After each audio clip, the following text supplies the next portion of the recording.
Welcome back. Lesson 14. So this is Module 4, Lesson 14, and the objective is we're going to multiply unit fractions by non-unit fractions. Yesterday was unit fractions by unit fractions. Now we're stepping it up a notch. So let's take a look here. Number 1 is done for us. It says that we need to draw a rectangular fraction model to explain our thinking, and then we're going to write a number sentence. All right. So we know we need to have our rectangular model and then our number sentence. Let's go ahead and take a look at the rest of number 1. So just to save some time, I already have my rectangles here, and I'm going to start with my rectangles. So let's go ahead and draw our horizontal lines. Let's go ahead and draw our vertical lines to represent our 3/4. Because remember, before I can take 1/3 of 3/4, I have to have my 3/4. So 3 lines will give me 4 parts.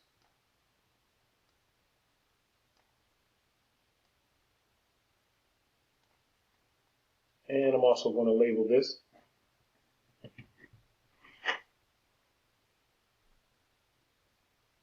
This is my whole. This is my 3/4.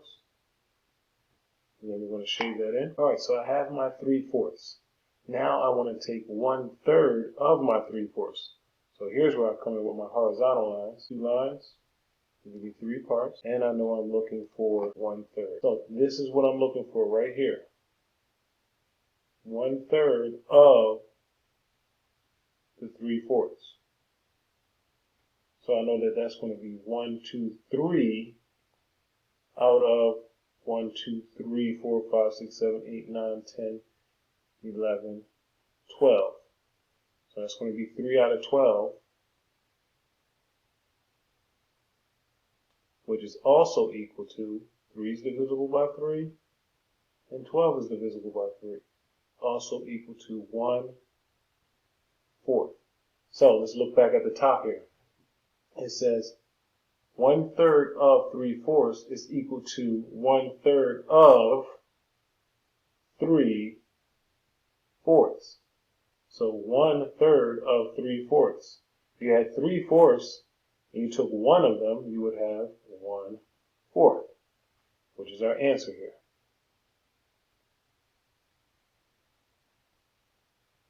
All right, let's take a look at B. Remember, when we're doing our multiplication sentence, they wanted us to draw the multiplication sentence. So let's write that out. 1/3 of 3/4 equals 1 times 3 is 3, and 3 times 4 is 12. And we said that divided by 1, so this is the equivalent fraction. So 3/12 is equal to 1/4. All right? Same thing. Doing our multiplication sentence here, I know that if I have 1/2 of 4/5, it's the same thing as 1/2 of 4/5. So if I have 4/5 and I split them in half, it would be 2/5. Now when we do the multiplication, it's not going to come out to 2/5. We're going to have to simplify. So we know that we have 1 times 4 is 4, 2 times 5 is 10. So this, if I divide it by 2, because they're both divisible by 2. I can't say divided by 4 here because 10 is not divisible by 4. So I say 4 divided by 2 equals 2. And 10 divided by 2 equals 5. Remember, this 2/2 is equivalent to 1/2. So because I'm dividing it by 1 in the form of fraction form of 2/2, it's giving me an equivalent fraction. So let's look at our rectangular model here. I know this whole thing is 1. Before I can take away my 1/2 of my 4/5, I have to actually have the 4/5. So let's draw our 4/5. Use my vertical lines first. I need 5 parts, so that's 4 lines. So I see my fifths. Now let's go ahead and label the 4 of the 5. That's my 4/5. Now I'm going to shade them in. No, it's a lot of work, but it guarantees that you'll get the correct answer. That's my 4 out of 5. You see my 1/5, 2/5, 3/5, 4/5. There's my 5/5 for my whole, but I'm only talking about the first 4. So now we said we're taking 1/2 of that. So I need to divide my whole in half using a horizontal line. And now I'm talking about this bottom half here. But I'm not talking about the whole 5 parts at the bottom to equal to half of the whole. I'm only talking about half of the 4/5. Half of my orange section would be my now double shaded section that's orange and blue. All right, and if you notice, that's 1, 2, 3, 4 out of 5, 6, 7, 8, 9, 10. There's my 4 out of 10. And if we said, well, it's 2, if I would have shaded in vertically, it would be 1, 2, 3, 4 shaded in. That would be 1, 2 shaded in out of 5. All right, and I can show you that in a second here. Let's say if I would have took my same, if I had that same layout of 5, 1, 2, 3, 4, 5, and it was cut in half. That's 1, 2, 3, 4, 5, 6, 7, 8, 9, 10. I'm going to shade in 1, 2, 3, 4, but I'm going to shade them in vertically in pairs to show you the 2/5. Now you see, I have the same thing. I have 5/5 going straight up and down. And then I cut them in half, and now I have 10/10 right here. I shaded in 1, 2, 3, 4/10. I have the same thing. I have 1, 2, 3, 4/10 shaded in, which is also 1, 2/5. All right, so that shows me that they're equal. All right, let's take a look at the next problem here. All right, we're going to speed it up a little bit. I'm going to do the standard algorithm first by changing my of into a multiplication sign. It's 1 times 2 is 2, and 2 times 2 is 4. So I know that it's 2/4. My numerator and denominator are both divisible by 2. And to determine that, this is what I'm doing. I'm taking, and I'm saying what times what equals 2? 1 times 2. What times what equals 4? 1 times 4, and 2 times 2. And then I'm just multiplying. I'm looking at it like this. These are the numbers that are multiplied. The greatest common factor on both lists here, in this case, is 2. That's why I decided to divide by 2. And I say, well, 2 divided by 2 is 1. 4 divided by 2 is 2. I know that 1/2 of 2/2 is 1/2. All right, let's look at it on our model here. So I know I had to have my 2/2 first. So I'm going to draw a vertical line. Now remember, 2/2 is equal to a whole. So this number right here, or this fraction, is equal to a whole. Anything over itself equals a whole. So I have a whole here, my one whole, and I have to shade in 2 of my halves. So I'm shading in a whole. So in essence, I'm taking half of a whole. And I'll write it at the bottom, even though we already have it at the top, and write it as a fraction at the bottom. 2/2 is equal to 1 whole. The whole thing is shaded in. It's 1. And now I want to take half of my 2/2. So I'm going to go ahead and, I could just say that that's half of it right there, and it would be my 1/2. But I'm going to do it the way we've been doing it so far, where I partition my rectangle horizontally. I have my 2 parts. Now I'm going to say, watch this, pay attention. I'm looking for 1/2 of my 2/2. So this bottom portion here is what I'm looking for. This whole thing where the 2/2, and then my 1/2 of that. So I took half of it. That's equal to 1/2. Or you can see 1, 2 out of 3, 4. 2/4 is equal to 1/2. All right, moving along. Doing my multiplication. 2 times 1 is 2. 3 times 2 is 6. Now, something that we talked about in previous lesson was using our renaming, where I can say 2 divided by 2 is 1, and 2 divided by 2 is 1 here, and that will give me 1/3 when I multiply. But I'm going to stick to the method that we've been doing today. 2 and 6. So remember, factor times factor equals product. I'm looking for my factors of 2 here. So I know it's only 2. 1 times 2 equals 2. Now my factors of 6, I have 1 times 6, then I have 2 times 3. And they pair up like this, all right? Now I say, well, what was the greatest number that's on both of these two lists? And you can see the only number other than 1 is going to be 2. So that's what I'm going to divide by in fraction form. 2 over 2, which is equal to 1. 2 divided by 2 is 1. 6 divided by 2 is 3. So I know that 2/6 is equal to 1/3. Let's go ahead and draw it out. Here's my whole. I know that I'm splitting it into halves. My second factor first. I have to take 2/3 of 1/2. So we need our 1/2 first. Let's go ahead and show it half. There's my 1/2. Let's shade it in. Now it's saying 2/3 of 1/2. So I need to split it into thirds first, horizontally, and then I'm going to take 2/3 of 1/2. But remember, I'm looking for this here, 2/3 of 1/2.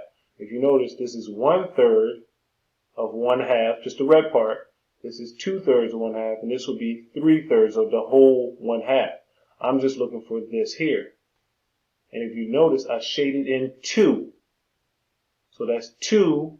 That would have been 3, 4, 5, 6. That was 2 out of 6, or 2/6, which is also equal to, if I would have, instead of shading this one in here, if I would have shaded in this here, it would have been my bottom third was fully shaded, and then I had 2 more thirds that were not shaded, so it would have been 1/3. That's how I can tell that they're equal. All right, moving on to E, multiplication. 1 times 3, 3, 2 times 5 is 10. I know that if I list my factors of 3 and my factors of 10, I'm not going to have any common factor other than 1. And you may ask, why do you list your factors out that? I like to have them in order so they can easily be identified and paired. Okay? The only thing, if I divide by 1 over 1, it's still going to be 3/10. So I know that this is simplified already. Excuse me. Let's go ahead and take a look at our rectangular fraction model. That's going to be my whole. Now I need to split this whole into fifths and shade in 3 of them. Second factor first. Before I can give you half of something, I have to have that actual thing that we're referring to. So in this case, before I can give you half of the 3/5, I have to actually have the 3/5. So let's go ahead and draw our 3/5. Using vertical lines, 4 lines will give me 5 parts. Alright, so there's my fifths. Let's go ahead and label our first 3. And then we're going to shade them in. I know some of us may say, well, that's a lot of work just to get the answer when I can just multiply it and get the answer. But we want to know, we want to have an understanding of what's really going on here. Because you might see 3/10 and say, oh, 10 is big, so that's going to be bigger than 1/2, or that's going to be bigger than 3/5, when in all actuality, it's not. And we'll see why. Look at 3/5. You see the red section? That's shaded in as 3 out of 5. That's my 3/5. Now, 3/10 is going to be much smaller than that. And watch and see why. Now we have to divide this in half. Our fifths are going to be cut in half. We're using a horizontal line. And now we have 1, 2, 3, 4, 5, 6 out of 1, 2, 3, 4. 6 plus 4 is 10. So that's 6/10, which we could say that this is equal to 6/10. Does everybody see? Once I drew that line across, now I have 6/10. 3/5 is equal to 6/10. Now we're going to say, well, we want 1/2, but not 1/2 of the whole. We just want 1/2 of this 3/5. And that's going to be the bottom half here. And if you notice, it was 1, 2, 3 out of 1, 2, 3, 4, 5, 6, 7, 8, 9, 10. Which is our answer, 3/10. All right, picking up the pace here because this is going to be a longer video. And I'm just going to go ahead and show you the cross cancel way now where we can do this. Let's see if we're ready for this. I say, well, I see that I have a numerator that is 2 and a denominator that's 4. And I know they're both divisible by 2. So instead of doing these steps here where I'm writing out my factors, I'm doing that in my head almost. I say, well, 4 is divisible by 2 and 2 is divisible by 2. 4 divided by 2 is 2. 2 divided by 2 is 1. 1 over 6. So let's take a look and see if we come up with that. I need 1/4. Let's go ahead and draw our vertical lines.